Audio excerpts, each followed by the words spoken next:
جنرال سمیع سادات القاعده شبکې په افغانستان کې 14,000 غړي لري. سلام، وخت مو بخیر. پام وکړئ د نن ورځې تازه خبر ته.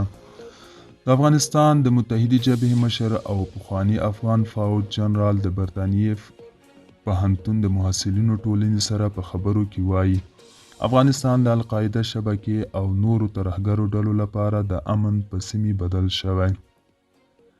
ښاغلی سادات وایي القاعده شبکې په افغانستان کې د خپلو 800 قوماندانانو په ګډون 14,000 غړي لري او په دې هیواد کې پرته له ویرې فعالیت کوي.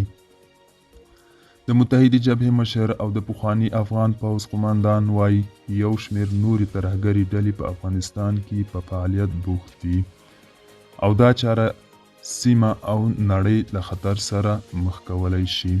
جنرال سمیع سادات د کمبریج یونین سره په خبرو کې د طالبانو په افغان ضد سیاسیونو د میرمنو او لږکیو په حقونو هم سختې نیوکې وکړي. دوستانو، دا و د نن ورځې چمتو کلی خبر. تر بیا هم په الله سپارم. ښې چارې، ښه وخت.